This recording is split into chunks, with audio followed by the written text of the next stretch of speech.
Hello दोस्त, कैसे हैं आप। मैं उम्मीद कर रहा हूँ आप लगातार मेरे वीडियो देख भी रहे होंगे और आपको ये वीडियो अच्छा भी लग रहा होगा, ऐसा मैं उम्मीद कर रहा हूँ। हाँ मित्र, देखिए मित्र, सफलता के लिए तो स्ट्रगल करना तो मस्ट है। अगर कुछ आपको पाना है तो मेहनत तो करना ही होगा। तो वन लाइनियर में हम इस वीडियो को देख रहे थे और जो इस समय वीडियो आप देख रहे हो लगातार ये वन लाइनियर के रूप में वीडियो लगातार दिखाई दे रहे हैं और जितने इम्पॉर्टेंट बुक हैं वो भी मैं आपको बताता चला जा रहा हूं और इसको वन लाइनियर के रूप में आपको लगातार मैं प्रस्तुत करता जा रहा हूं। ठीक है, आज जो बुक है इसमें है मुग़ल कालीन के एक नज़र में जितनी भी बुकें इम्पॉर्टेंट हैं मित्र, यानी कि मुग़ल काल एक क्लासिकल का युग कहलाता है मध्यकालीन इतिहास का, और इसमें ढेर सारे बुकें लिखी भी गई हैं और बहुत सारे ऐसे बुक हैं जिसका अनुवाद करवाया गया है फारसी भाषा में। और वो बुक कौन सी बुकें हैं? वो बुकें जो हमारे प्राचीन इतिहास में काफ़ी ज़्यादा बुकें लिखी गई थी, उस बुक को मुग़ल कालीन में काफ़ी ज़्यादा अनुवाद करवाया गया है। क्यों? ताकि इसलिए कि हम भारतीय संस्कृति को अच्छे तरीके से समझ लें और उसके साथ समन्वय स्थापित करके कहीं ना कहीं हम अपने साम्राज्य का विस्तार करें। ठीक है, या आपस में समन्वय बैठाया जा सके। ठीक है, तो यही वजह था कि कहीं ना कहीं इसी वजह से अकबर ने भी अनुवाद विभाग की स्थापना ही कर दिया था। जी हाँ, अनुवाद विभाग की अकबर ने स्थापना किया था और उस दौरान जो प्राचीन इतिहास की जितनी भी प्रमुख पुस्तकें थी उस पुस्तकों का फारसी भाषा में अनुवाद करवाया गया। और इसके अलावा दारा सिकों ने भी काफ़ी ऐसे हिंदू धार्मिक ग्रंथ की पुस्तकें थी जिसका अनुवाद उसने फारसी भाषा में करवाया था। तो उसी पुस्तकों को फारसी भाषा में अनुवाद कर दिया गया तो उसका नाम अलग पड़ गया। तो मध्यकालीन में मुग़ल वंश में उस पुस्तक को किस नाम से जाना गया था वो आइए हम देखते हैं। ठीक है, तो यहाँ से ये जान लीजिए कि जितनी भी अब तक आपको मैंने पुस्तकें लिखवाई हैं और उसके साहित्यकार लिखवाए हैं, तो ये मान के चलिए कि लगभग 40% पुस्तकों के संदर्भ में और मध्यकालीन और प्राचीन इतिहास के संदर्भ में देखा जाए तो 40% यहाँ से लगभग प्रश्न पूछे जाते हैं। 40% अगर आप देख लेंगे तो यहाँ से ही प्रश्न पूछे गए हैं। तो इसका अर्थ ये है कि ये लेक्चर आपके लिए इम्पोर्टेंट तो है ही। आइए देखते हैं कि कौन सी पुस्तक किसके द्वारा रचित की गई है या लिखी गई है। ठीक है मित्र, तो देखते हैं। तुझके ए बाबरी पुस्तक किसने लिखी है? इसको हम बाबरनामा के नाम से जानते हैं। मित्र, पुस्तकें क्यों लिखी जाती हैं? इसके दो वजह होते हैं। दो अनुवाद क्यों करवाया जाता है? पहले तो आप जानिए, पुस्तकों का अनुवाद इसलिए करवाया जाता है ताकि हम उनकी भाषा को समझकर हम अपने अकॉर्डिंग ढाल लें। अंग्रेजों ने भी यही किया था। अंग्रेजों ने अपनी बातों को समझाने के लिए भारतीयों के लिए यहाँ पर अंग्रेजी शिक्षा का तेजी से प्रचार प्रसार किया। यही मुग़ल वंशों ने भी किया था। और पुस्तक ये बताती है कि तत्कालीन स्थिति में जो भी कार्य किए गए हैं उसमें उस समय क्या क्या घटना घटी थी। जितनी भी पुस्तकें आपको लिखवाया गया है ये एक तरीके से लौकिक साहित्य के अंतर्गत आता है और ये एक तरीके से भारतीय इतिहास जानने के स्रोत के रूप में भी काम करता है। तो भारतीय इतिहास जानने के स्रोत में मैंने आपको कुछ पुस्तकें के बारे में लिखवाया गया, लेकिन अब धीरे धीरे लौकिक साहित्य में आपको ढेर सारी पुस्तकें देखने को मिली। ठीक मित्र, तो इसलिए पुस्तक इंपॉर्टेंट है। जैसे तुझके बाबरी किसकी है? बाबर की है। और जब ये लिखी गई थी तो ये तुर्की भाषा में लिखी गई थी। और इसी बाबरनामा में बाबर ने ये बताया था हुमायूं को कि बेटा शेरशाह सूरी और विजयनगर के साम्राज्य का एक शासक फेमस होता था कृष्णदेव राय। तो बाबरनामा में विजयनगर की जिक्र किया गया है और इसी बाबरनामा में ये भी बताया गया था कि पूरे भारत में दो स्थानीय क्षेत्र ऐसे थे जहाँ हिंदुओं का शासक था, एक मेवाड़ का और दूसरा विजयनगर का। इसी बाबरनामा में जिक्र किया गया है। तो इसी तरीके से जो पुस्तक है किसी न किसी ऐतिहासिक घटना से संबंधित है। तो यहाँ पर हम सिर्फ जिक्र ये करेंगे कि कौन सी पुस्तक किसके द्वारा लिखी गई है। तो देखते हैं आइए। तुझके ए बाबरी बाबरनामा बाबर के द्वारा लिखी गई है। तो ये इम्पोर्टेंट है, जो जो इम्पोर्टेंट है उसको मैं बताता चला जा रहा हूँ। तो तुझके बाबरी जो है, ये बाबरनामा भी इसको कहा जाता है, इसको बाबर ने लिखा है। दीवान बाबर ने लिखा है। रिसाल ए उसज बाबर ने लिखा है। खत ए बाबर ये भी बाबर ने लिखा है। और मुंबियान ये भी किसने लिखा है? बाबर ने लिखा है। तो ये मुंबियान भी ये पुस्तक पूछी गई है। और बाबरनामा या तुझके ये बाबरी तो कई बार पूछा गया है। ठीक है। हुमायूं नामा किसने लिखा है? गुलबदन बेगम। हुमायूं नामा कौन लिखा है? गुलबदन बेगम। ठीक है। कौन थी? बाबर की पुत्री और हुमायूं की सिस्टर थी। क्लियर। तो हुमायूं नामा गुलबदन बेगम के द्वारा लिखा गया है। तारीखे ए रसीदी मिर्जा हैदर दो गलत। ठीक है। तो ये आप थोड़ा सा याद करिएगा, दो गलत, मिर्जा हैदर दो गलत। यहाँ पर अगली पुस्तक का नाम है तगाजिक रात उल वाक़ियात। ठीक है मित्र, नाम थोड़ा मध्यकालीन है लेकिन पढ़ना तो पड़ेगा। ठीक है। क्योंकि भारतीय इतिहास क्या है? विभिन्न संस्कृतियों का मिलन है और विविधता वाला देश है। अगर विविधता में एकता को स्थापित करना है तो सभी संस्कृतियों को आपको समझना होगा। ठीक। तो तजाकी रात उल वाक़ियात किसकी पुस्तक है? जोहर आफ्ता वची। ठीक है। जोहर आफ्ता वची। ठीक है। पुस्तक का नाम क्या है? तजाकिरात उल वाक़ियात। अगला देख लेते हैं, वाक़ियात ए मुस्ताकी। ठीक है। तो वाक़ियात ए मुस्ताकी इसका नाम क्या है? रिज़कुल्लाह मुस्ताकी। नाम से ये स्पष्ट है, मुस्ताकी यहाँ पे भी लिखा है और पुस्तक का नाम भी मुस्तकी है। तो ऐसे पुस्तक का नाम बहुत कम पूछता है और पूछ भी देता है। आइए अलग देते हैं, अगला देखते हैं कौन सी पुस्तक है। नफाइस उल माआसिर। तो ये देखिए मित्र, नफाइस उस माआसिर पुस्तक जो लिखी है ये मीर अलाउद्दौला। ठीक है। तारीख ए अल्फी मुल्ला दाऊद। देखिए मित्र, ये सारे पुस्तक तो उतनी पूछी नहीं गई है, इसलिए मैं इसको इम्पोर्टेंट नहीं बता रहा हूँ। लेकिन हाँ, भविष्य में पूछ सकती है, जैसा कि आयोग का पैटर्न चल रहा है, इसलिए इसको मैंने लिखवा दिया है ताकि आप हार्ड वर्क के माध्यम से ये भी सब याद कर सकते हैं। तो तारीख ए अल्फ़ा मुल्ला दाऊद अकबरनामा। ठीक है। तो ये अकबरनामा किसकी पुस्तक लिखी गई है? तो यहाँ पर ये थोड़ा सा ध्यान में रखिएगा मित्र, मुल्ला दाऊद के द्वारा। तो निजामुद्दीन अहमद यहाँ पर इम्पोर्टेंट है। ठीक है। निजामुद्दीन अहमद। अकबरनामा यहाँ पर वो भी हैं, जैसे अकबरनामा के अबुल फजल, अकबरनामा पुस्तक के अबुल फजल के भी द्वारा लिखी गई है और अकबरनामा निजामुद्दीन अहमद के भी द्वारा लिखी गई है, दोनों द्वारा। ठीक है। ये थोड़ा सा ध्यान रखना। हालांकि इनका जिक्र कम आता है, अबुल फजल का जिक्र अधिक आता है। ठीक है। लेकिन हाँ, दोनों में ऑप्शन में नहीं आएंगे, तो आप थोड़ा सा ध्यान रखिएगा। एक निजामुद्दीन अहमद की भी द्वारा लिखी गई है। यहाँ पर है तबकाते अकबरी। ठीक है। यहाँ पे थोड़ा सा मित्र, अकबरनामा निजामुद्दीन अहमद इनकी भी पुस्तक है और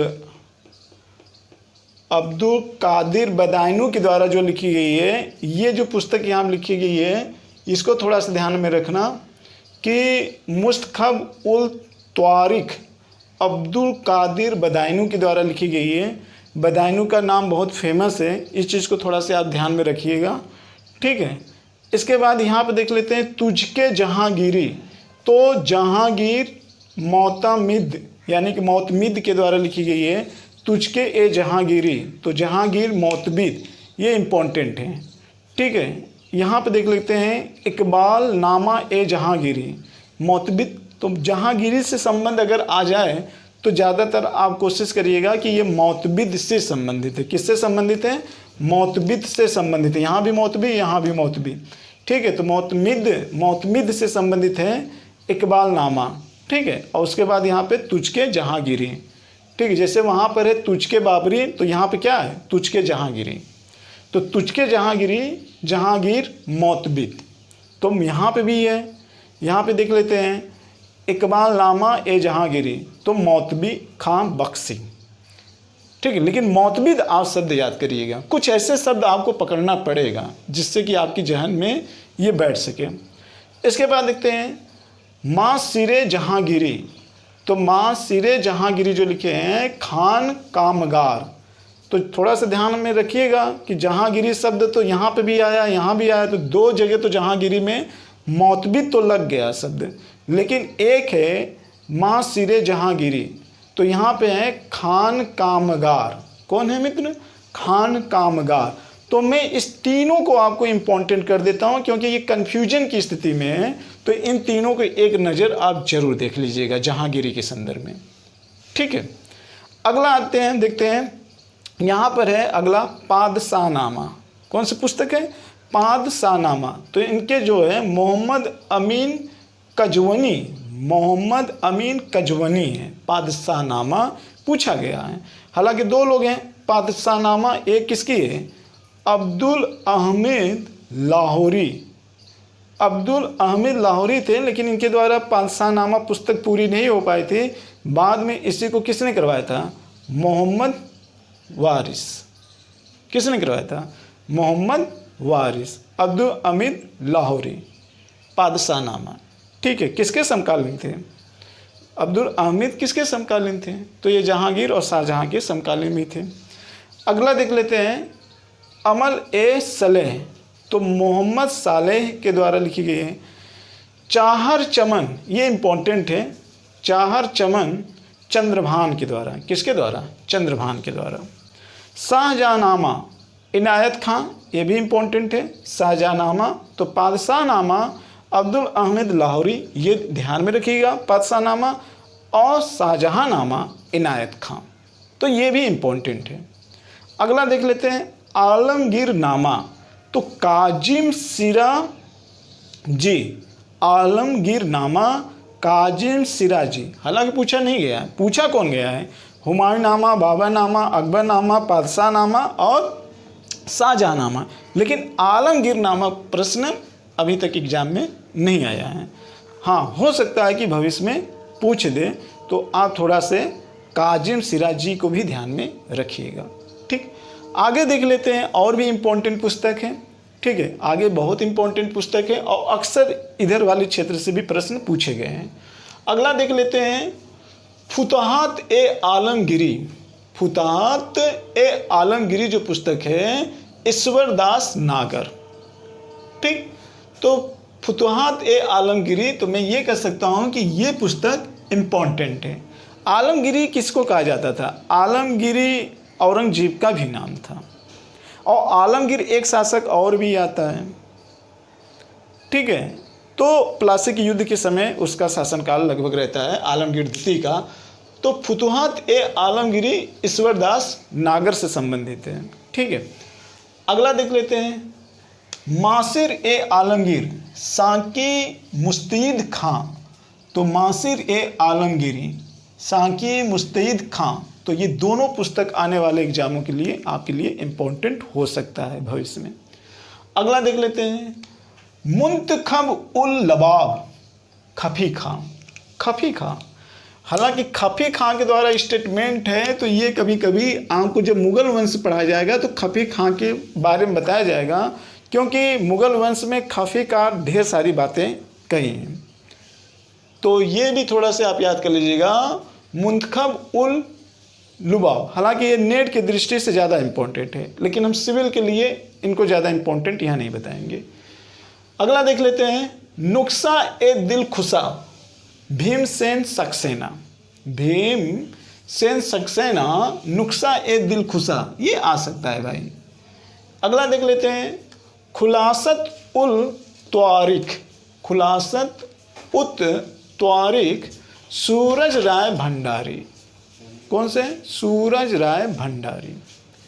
अगला देख लेते हैं मज्म उल बहरीन, मज्म उल बहरीन जो है मित्र, ये वेरी मोस्ट इम्पॉर्टेंट पुस्तक है, और ये जो पुस्तक लिखी गई है ये दारा सिको के द्वारा लिखी गई है।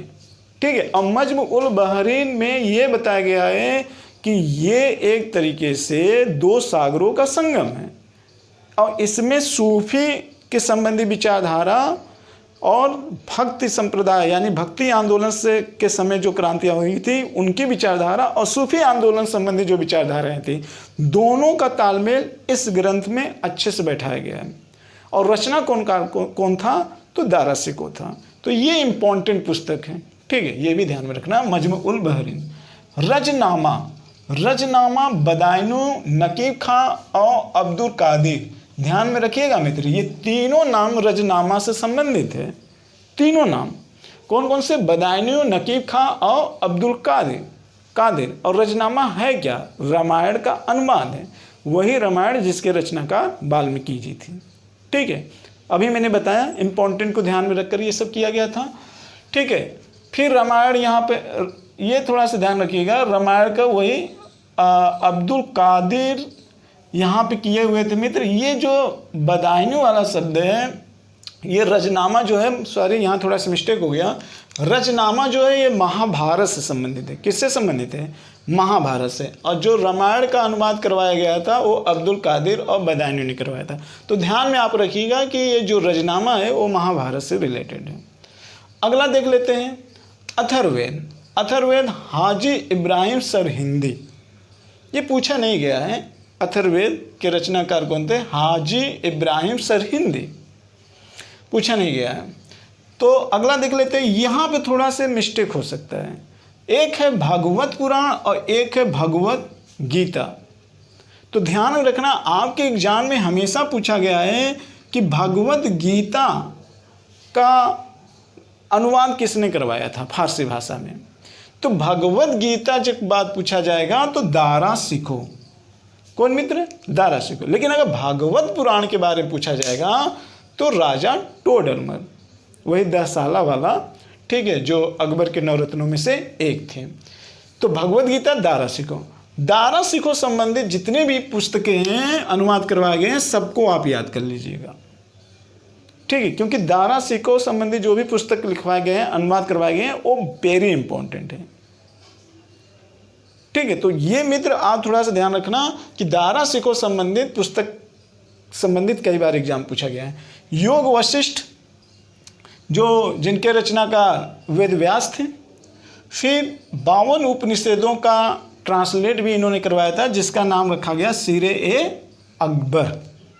उपनिषदों को ट्रांसलेट फारसी भाषा में इन्होंने करवाया था तो उसका नाम क्या रखा गया था? सीरे-ए-अकबर। क्लियर? तो ये इम्पॉर्टेंट है, दारा सिको संबंधित सारी पुस्तक इम्पॉर्टेंट है। अगला देख लेते हैं कालिया दमन। तो कालिया दमन अबुल फजल, वही अबुल फजल जिसने अकबरनामा लिखा था। ठीक है, अकबरनामा किसके द्वारा रचित है? अबुल फजल के द्वारा। अक्सर अकबरनामा की जब बात आती है तो अबुल फजल का ही नाम आता है। ठीक है, ये भी 9 रत्नों में से एक रत्न थे। ठीक है, हालांकि इसका नाम इन्होंने क्या रखा था? कालिया दमन का। कालिया दमन वही मित्र, कालिया दमन का मतलब वही कृष्ण भगवान जिसको जिनकी गेंद खो गई थी और उसके मुंह से निकालने के लिए उसका उन्होंने क्या कर दिया? दमन कर दिया। तो वो उसी कालिया दमन से संबंधित चीज़ें हैं। अगला देख लेते हैं पंचतंत्र। तो पंचतंत्र कालीला एवं दिमना का है। तो पंचतंत्र यहाँ पे आप थोड़ा सा ध्यान रखिएगा, मौलाना शाह और मोहम्मद शाहवादी के द्वारा है। वही पंच जिसकी रचना विश्व शर्मा ने। विश्व की इस पुस्तक के रचनाकार कौन थे? मौलाना शाह। ठीक है, तो यहाँ पे मौलाना शाह और मोहम्मद शाहवादी थे। और उसी पुस्तक यहाँ पे रचनाकार राजतंगड़ी के रचनाकार कौन है? यही मोहम्मद शाहवादी थे। तो मोहम्मद शाहवादी ये इम्पोर्टेंट है। क्यों? क्योंकि आप इनको थोड़ा सा देख लीजिएगा कि मोहम्मद शाहवादी जो थे वो राजतंगड़ी के भी पुस्तक थे और जो पंच थे उसके भी थे। तो पंचतंत्र में 2 लोग शामिल थे, एक मौलाना शाह और एक मोहम्मद शाहवादी। और वही चीज़ राजतंगड़ी में भी मोहम्मद शाहवादी भी शामिल थे। इसके अलावा फैजी देख लेते हैं, ये भी इम्पोर्टेंट है। तो फैजी के द्वारा लीलावती का अनुवाद किया गया था। लीलावती वही पुस्तक है जो भास्कराचार्य द्वितीय के द्वारा रचित की गई थी। और लीलावती का संबंध किससे? गणित और खगोल विज्ञान से संबंधित है मित्र। लीलावती, जिसका अनुवाद किसने करवाया था? जिसका अनुवाद फैजी ने करवाया था। जबकि राजतंगड़ी का अनुवाद किसने करवाया था? मोहम्मद शाह वादी ने करवाया था। यह इंपॉर्टेंट है आपके एग्जाम की दृष्टि से, ठीक है। तो लीलावती वाला तो निश्चित क्लियर कर लीजिएगा। बाबरनामा, बाबरनामा जो बाबर ने करवाया था वो तुर्क भाषा में करवाया था, लेकिन जो अब्दुल रहीम थे इन्होंने इस बाबरनामा का अनुवाद करवा दिया था। किसमें? फारसी भाषा में। तो तुर्की भाषा को फारसी भाषा में अनुवाद किया था किसने? अब्दुल रहीम ने। मौलिक रचनाकार कौन थे? तो बाबर ही था, ठीक। तुजुक ए तजक ये मुकम्मल खां के द्वारा लिखी गई थी मित्र, और नल दमयंती ये फैजी के द्वारा लिखी गई थी, ठीक। तो इस तरीके से अगर आप ध्यान में रखेंगे तो ये इम्पोर्टेंट सारे बुकें हैं।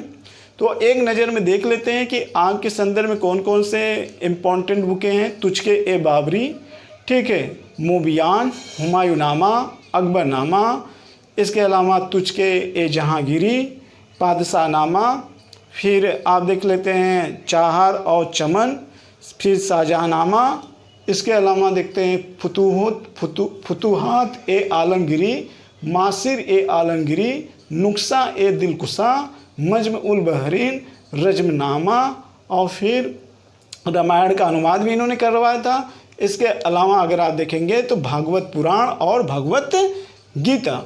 फिर इसके बाद दारा सिकों के मैंने जितने भी बुक हैं सारे इंपॉर्टेंट हैं। दारा सिकों को आप ध्यान में रखिएगा। योग वशिष्ठ और 52 उपनिषदों का भी इन्होंने अनुवाद करवाया था सिरे ए अकबर फारसी भाषा में, ठीक है मित्र। इसके अलावा देख लेते हैं जो 3 पुस्तक यहाँ पर और इम्पॉर्टेंट हैं, पंचतंत्र, राजतंगड़ी और लीलावती। ये तीनों इम्पॉर्टेंट है एग्जाम की दृष्टि से। तो पंचतंत्र में कौन थे? मौलाना शाह या मोहम्मद शाह वादी थे। इन्होंने ही राजतंगड़ी का भी अनुवाद करवाया था, और लीलावती का किसने करवाया था? फैजी ने करवाया था। और बाबरनामा को फारसी भाषा में अब्दुल रहीम खान खाना ने करवाया था। तो ये आपके एग्ज़ाम से दृष्टि से वेरी मोस्ट इम्पॉर्टेंट लेक्चर था, और इसको आप पूरा नोट भी कर लीजिएगा। ये आपके एग्ज़ाम में अक्सर पूछे जाते हैं।